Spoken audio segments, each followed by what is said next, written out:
Future trading involves risk and is not suitable for all investors. Content provided in this segment is meant for educational purposes and is not a solicitation to buy or sell commodities. Opinions and statements of guests not affiliated with EverAg are their own and do not reflect the views of EverAg. The accuracy of their statements cannot be guaranteed by EverAg. Hello and welcome to another edition of the Grain Feed, brought to you by EverAg. This is your weekly news feed for all things grain and all things feed. Each week we bring you updates on the markets with unique perspectives from an amazing team of analysts with the intention of helping dairy and livestock producers manage their risk. I'm your host, Jim Matthews, reporting from Chicago on a beautiful Thursday morning. Joining me today, as always, from Kansas, Director of Feed Procurement, Mr. Jake Kingsley. And joining us today for his first appearance on the Grain Feed, NASS Regional Director, the Heartland region, Mr. Brad Summa. Team, how are we today? Very well this morning, Jim. How are you?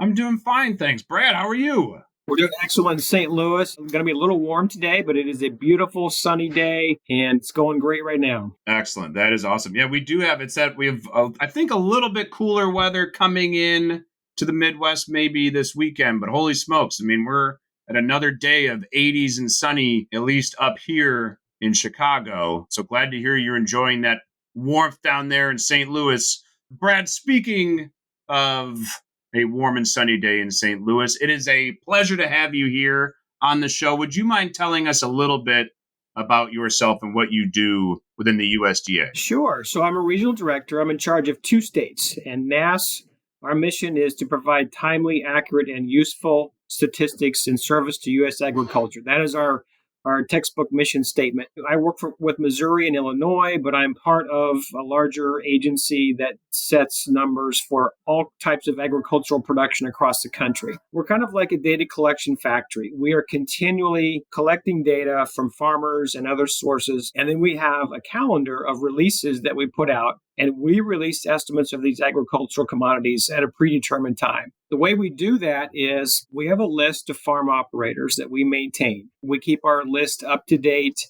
to the extent possible by getting information from other agencies like FSA, tax records, any source we can get our hands on, we use to build a list of known farm operators. And then we use statistics. If you had statistics in college, you may have an understanding. We draw a sample of farmers on that list, depending on what commodity we're targeting. We draw a sample, we go to those farmers and we ask them questions. Like, for example, we're getting ready to do another crop production report here coming out in a few days. So we will talk to several hundred farmers across Missouri and Illinois. We'll ask them, given normal weather conditions, what do you think your corn and soybeans are going to yield when you start harvesting, if you haven't already? And then we use that information in our office. We expand for those who aren't in our sample. And then we summarize that and use that information to set estimates of production in my 2 states, which then is combined in the headquarters for a national report that will come out here in a few days. So we do that routinely for crops, for livestock, for prices, for farm demographics, basically anything of substance that is being produced on a farm. We are routinely collecting data for and providing snapshots in time as to what it looks like for that particular crop in terms of the production that is coming, or as we get further and further into the season, we actually start asking what was actually harvested, what was actually produced. So it's kind of a forecast early in the season, and it becomes more of an accounting process later in the season after the harvest is complete, if that makes sense. Okay, yeah, makes perfect sense. And Brad, what the market is always watching then the big acreage reports as well, right? That end of March prospective plantings report and the end of June updated acreage intention. Then the WASDE reports too, in which we then monitor the yield and acreage numbers there. Obviously a huge deal in the industry. We track those very closely. What's that like for you as each of those report releases approach, but also what is it like in terms of the preparation and planning on your side for those respective reports? Yeah, so it's all, a matter of backwards planning. We have an end date that we have to provide that information to the public, and then we just backwards plan from that. Usually our data collection window is roughly 10 days to 2 weeks. Like for now, the crop production report that we're going to release here in September, our target date is September 1st. So we try to collect that data as closely as possible to September 1st to reflect that snapshot in time. But once we set our estimates for my two states, Missouri and Illinois, they go into our headquarters unit in Washington, D.C.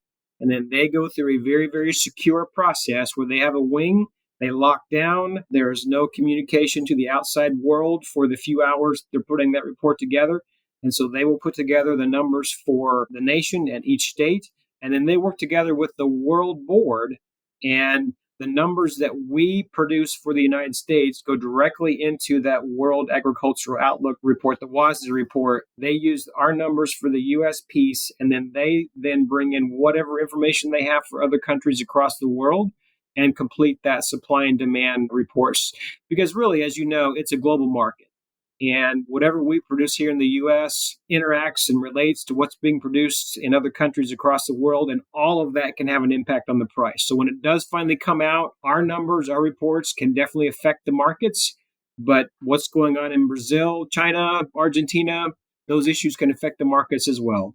Excellent. Well, thank you for that, Brad. We appreciate it. And we'd like to get your insights as well on how those crops are actually looking here, too, especially amongst the two states that you covered. But real quick, Paige, if you would kindly timestamp the broadcast, it is about 10:30 on Thursday morning, Chicago time. And that quick look at those markets that we are referencing, we do have December corn futures back under just a little bit of pressure here as we record. So we're down about 4 cents. We're trading around just under 409 at the moment. Corn had been on a pretty nice run up following the lows of achieving, let's say, 385 here in the last week or so. It's been a very steady climb for corn. So perhaps the streak ending today, it's a little early to tell. We've still got a few hours of trading left here on Thursday.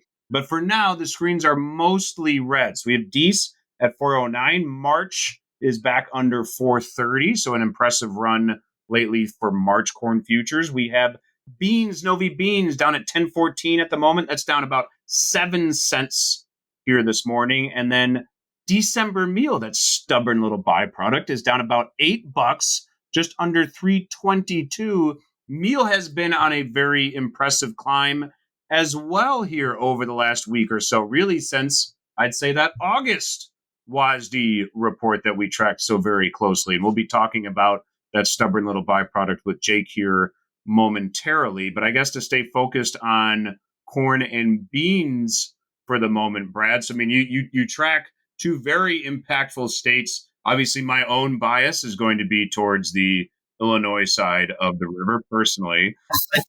Fascinating that you have that rivalry, right? We were talking about Cubs versus Cards before we started recording. Obviously, we have Missouri versus U of I. Nice little rivalry we have. Friendly, of course, mostly, depending on the time of year. But how are crops looking, I guess, across those two states specifically, but then also the country as well? What have you been seeing? Yeah, I think generally speaking, nationwide, it's looking to be a bumper crop year for corn and soybeans. And I know in my two states, and I think really throughout the whole corn belt, with some exceptions, because weather can be very sporadic, but generally speaking, we had a very dry April. So a lot of the crop got planted early, especially the corn got planted early and on time and what most farmers are wanting to do. And then the rains came in May. There was a lot of concern about a drought early on. April, the soil moisture was really, really dry. And we do a weekly crop progress and condition report where we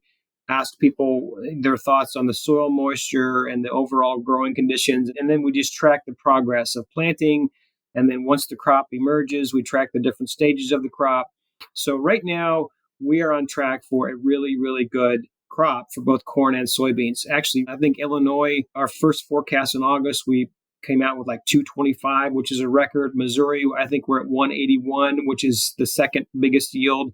But overall, we're looking for big crops for both corn and soybeans across the country. If it all gets harvested and brought to the bins or the facilities purchasing the grain. But I'll just add, I think this is really, really important for the whole logistics network that's out there. There's a huge, huge chunk of the corn and soybean crop that ends up going down the Mississippi River on barges. So right now, there's a whole lot of people out there trying to figure out how many semis do I need? How many rail cars do I need? How many barges do I need? When do I need them? Where do I need them? And that's why I think our reports and this information is really important to prepare for what's coming really, really soon through that logistics network. Yeah, I think that's exactly right. I mean, your reports are incredibly impactful. We were joking at the beginning on how when prices move in favor of what particular market participant, you guys are everybody's favorite agency. And when they move the other way, everyone wants to know exactly what was going on there. But for the most part, I mean, obviously we value you greatly and are always tracking those reports closely. And I think, as you noted, Brad, I mean, what a difference it was early spring versus what we've had now the rest of this summer. I mean, I remember Jake and I were at a few different trade shows on several farms, throughout March, early April. And that's all we could talk about was how dry things were. It could be an ugly year. People started comparing it back to 2012. I mean, things got dramatic very quickly. We took December futures pricing right back up almost back to $5. I think we got within a nickel or so of it around early May. And then all of a sudden, everything just kind of tumbled from there price-wise because weather came back, right? I mean, I think some parts of the country arguably had too much rain. We had some notable planting delays in certain areas. But like you said, I mean, for the most part, all that rain that came in was largely beneficial. Your surveys reflected that. And then pricing also then reflected that as well. And we've been now hovering down around, this $4 and below territory for a few weeks now for at least December futures, and then sub $10 for Novi bean. So it's been a really interesting move. And then, like you said, Brad, I mean, this is kind of the Super Bowl, right? We start approaching harvest. It's playoff time. I mean, guys, get ready. The football season's starting here tonight. Jake has some weird looking T-shirt on. We're all getting excited, but that's what harvest is. Right. In our industry is we get excited for this and everyone has to participate. You talked about the river system prep and semis getting prepped up. What's the one wild card maybe that you are looking towards, Brad, as we move through, harvest in what some areas it's happening, but really as we get through our respective states here in the next, let's say 4 weeks or so? Yeah, a wild card is if you get heavy rains in the fall and farmers just can't get out into the fields. As you know, when the crop is ready to harvest, every week that goes by that it's not harvested, they're losing some yield. And you've heard stories of farmers out in January when you finally get a hard freeze and they're finally out there harvesting that corn with snow on the ground. That's the wild card, is getting it out of the field and getting it into the bins. Fortunately, in the Midwest, we generally get a little more steady weather, generally a little drier. You don't have the crazy storms and the tornadoes that you have in the spring. So that's typically not an issue. Of course, the other wild card for businesses is, a lot of times they don't have the capacity. So you'll see grain stored out on the ground and that creates challenges for keeping the grain, not spoiling and so forth. I think they can only keep it on the ground for so long, and then you start getting spoilage and things that happen. So I know that's a big challenge for the folks who are moving it along that pipeline. But yeah, for the most part, if we can just get some decent weather and get those harvesters out there and get it harvested, it should be a really good production year this year. Excellent. Thank you, Brad. And yeah, I think those are great points to watch. We really appreciate your insights there. I mean, we're not out of the woods yet, right? You have to actually harvest. So if we That's right. Right. So we have a bumper crop coming, right? It's kind of like watching your investments. You don't make that money until you actually sell it and get the money in your That's right. Exactly. You got to put that money in your pocket. That's exactly right. And then the storage element too, I feel like that's something we've talked about a lot this year as well, because farmers largely in force held on to a lot of their old crop for a longer period of time. And Jake, you've been watching that very closely too, in terms of how that impacts basis. So I think that storage note as well, Brad, really important as harvest does happen in terms of what that looks like. So maybe Jake will transition to you then on that topic, because that storage capacity and the ability to hold on to old crop has impacted basis, and continuing to hold really as long as possible until harvest does approach. So it's been really impactful, I think, on our cash markets. What have you been seeing on the physical feed markets as of late? I think we've started to see grain move ahead of harvest across the Midwest and getting prepped for this next crop to come in. And so we've seen basis numbers across the Midwest in particular look pretty attractive. We're still not quite seeing the breakdown on cash values at some of these destination markets. But again, we're expecting a pretty large crop that should push these things a little bit lower. We've also had a little bit of premium built into the market, especially on the canola front there, with concerns around that potential rail strike, which looks like it's at least been delayed for this foreseeable future, and getting logistics back on track there. And then over this past weekend, we had China come in, who had been the primary buyer, and they were buying canola at a very healthy rate. They came in and did a little bit of a tit for tat tariff escalation here against some of what Canada and other countries had put in place on some products that were coming in from China. Now China is increasing their tariff rate on Canadian canola, which should slow down that trade volume a little bit. I'll be curious to see if it shifts over to U.S. soybean meal, or if they start to really ramp up what they're buying out of South America, how that shapes things up. But it should set us up for potentially a little bit softer canola cash market over time.